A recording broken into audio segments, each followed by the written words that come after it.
A boa vontade de Deus para a nossa vida, o cuidado dele e a vigilância que a gente tem que ter contra o nosso adversário é o que a gente vai aprender hoje na aula. Bem-vindos ao canal Amor pela Palavra.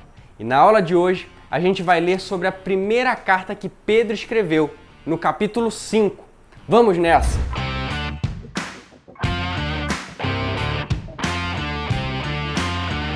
Bom, pessoal, e para começar a aula de hoje, eu quero te convidar a fazer essa oração comigo.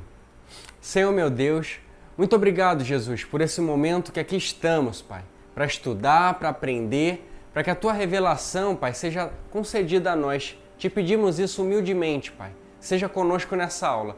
É o que eu te peço e te agradeço, em nome de Jesus Cristo. Amém, Pai. Amém? Então vamos lá, pessoal. Capítulo 5 da primeira carta que Pedro escreveu. O meu título diz assim: Os deveres do ministério. Vamos ler alguns versículos aqui.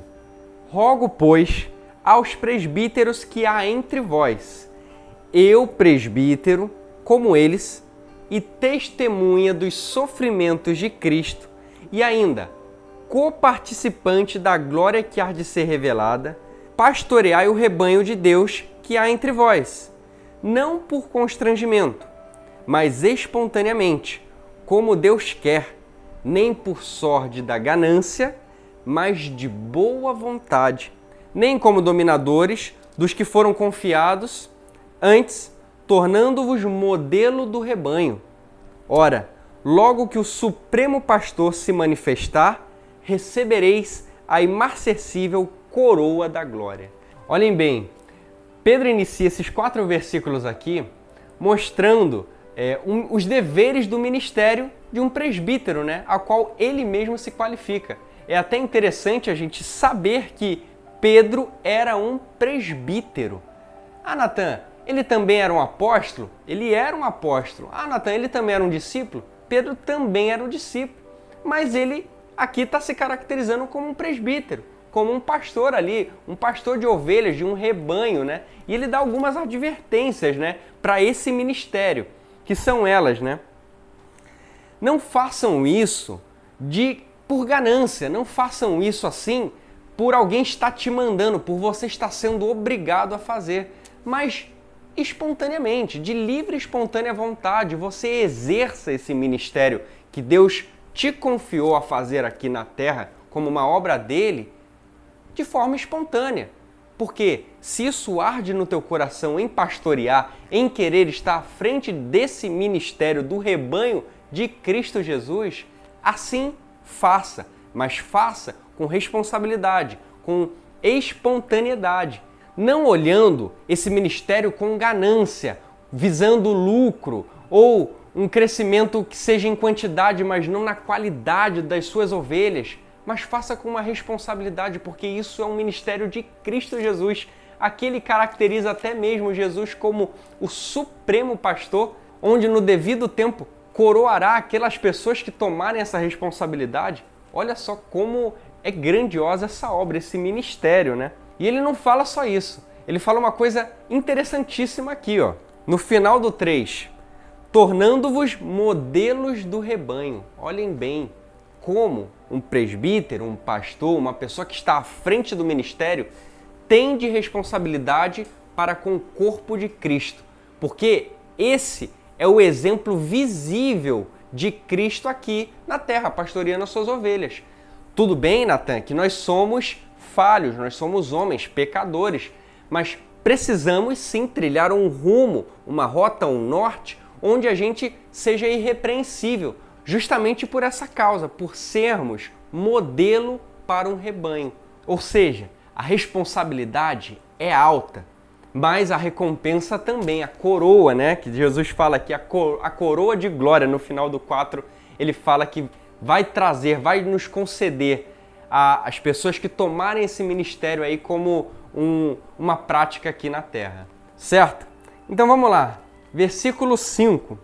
O meu título diz assim: Vários conselhos, votos, saudações finais e bênçãos. Vamos ver o que Pedro escreve aqui. Rogo igualmente aos jovens, sede submisso aos que são mais velhos. Outro sim, no trato de uns com os outros, cingi-vos todos de humildade, porque Deus resiste aos soberbos, contudo, aos humildes concede a graça. Humilhai-vos, portanto, sob a poderosa mão de Deus, para que Ele, em tempo oportuno, vos exalte, lançando sobre Ele toda a vossa ansiedade, porque Ele tem cuidado de vós. Ai, meu Deus, muito obrigado por esse final que o Senhor deixou aqui. Ele tem cuidado de nós. Jesus Cristo conhece, sabe as nossas necessidades, sabe as preocupações que temos. Porque quando se fala de ansiedade, ansiedade nada mais é do que a gente antecipar um fato, sofrer por ele e muitas vezes esse fato nem ser consumido, nem acontecer, mas a gente sofrer por isso. Não é à toa que ele deixa essas palavras aqui, porque justamente no momento onde vivenciamos ansiedade em nós, temos a quem recorrer, temos um socorro. Lance sobre ele, lance sobre Jesus, aos pés de Jesus, as nossas ansiedades. Ele está deixando essa palavra para nós e para esses destinatários dessa carta, que são cristãos que estão sendo perseguidos, forasteiros aí da dispersão, estão indo para diversas cidades aí. Muitos deles ansiosos, que poderiam estar passando por momentos ali de preocupações altíssimas, ansiedade acima, o que vai acontecer com a gente, não é? Então, é muito legal e saber que Jesus tem cuidado da nossa vida. Está escrito aqui, porque Ele tem cuidado de nós. Muito obrigado, meu Pai. E olha aqui, outra coisa que ele fala interessante é a resistência que Deus tem contra os soberbos. Não é à toa que Ele nos aconselha a sermos humildes, assim como Jesus foi humilde aqui na Terra.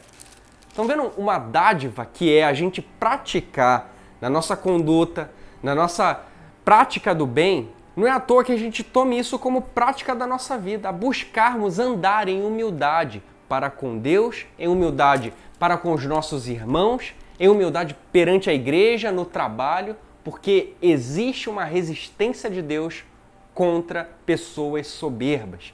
Então aqui está um conselho ótimo para a nossa vida, que não sejamos soberbos e sim humildes, como o nosso Jesus Cristo foi.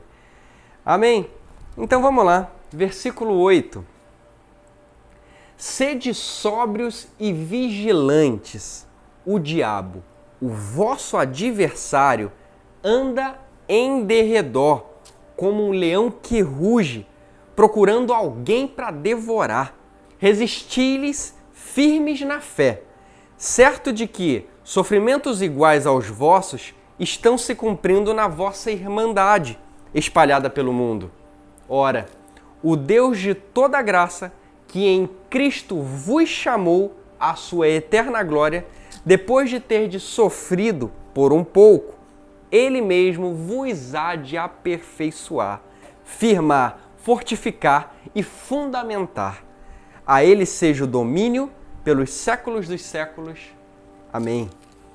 Essa palavra aqui que Pedro escreve aqui pra gente, essa carta que ele deixa aqui nesse final, ele colocando pra gente ser vigilante, ser sóbrio, vigilante, porque 24 horas do dia Satanás está nos rodeando para achar uma brecha onde ele possa penetrar e ali instaurar os seus demônios para trazer-nos preocupações, angústias, tristezas, perturbações.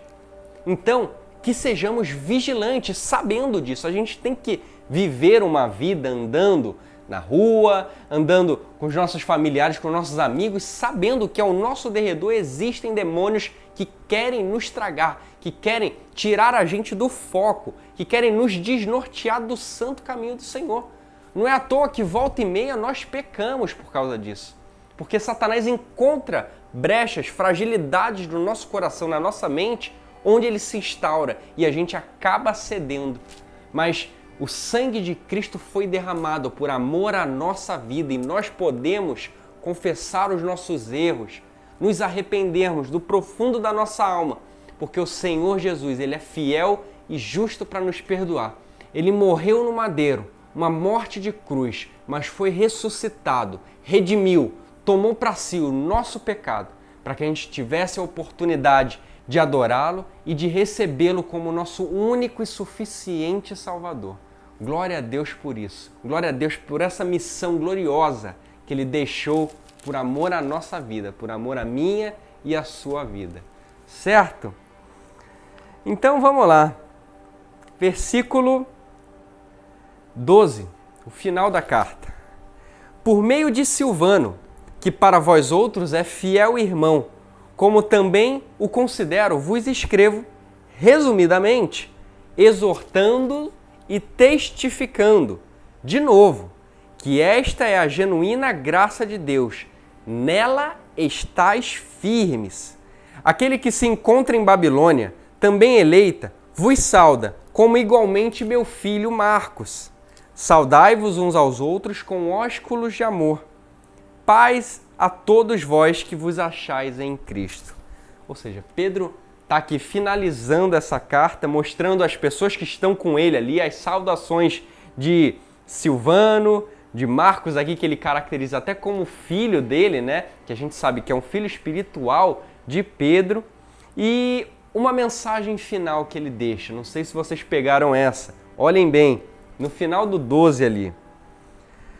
Vos escrevo resumidamente, exortando-vos e testificando, de novo, que esta é a genuína graça de Deus e nela que vocês precisam estar firmes.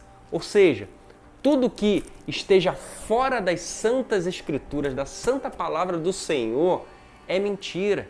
Aqui está toda a verdade do Evangelho, toda a verdade dos Atos dos Apóstolos, das cartas, para que a nossa fé seja fortificada, para que a nossa fé seja firmada, seja fundamentada e aperfeiçoada por Jesus Cristo, como aqui está escrito. Então que essa palavra seja verdade no seu coração. Aqui diz que todo aquele que invocar o nome do Senhor Jesus Cristo, esse é salvo. Hoje, eu e você temos a oportunidade de confessarmos a Deus as nossas falhas, de nos arrependermos e por intermédio dele alcançarmos a promessa, por intermédio dele alcançarmos a salvação que há em Cristo Jesus. E se você deseja ter um norte, ter um caminho com Cristo Jesus, que te amou, que nos redimiu dos nossos pecados, das nossas falhas, você tem hoje a oportunidade de falar com Ele, se arrepender com todas as tuas falhas, com tudo que você fez e que nós fazemos de errado.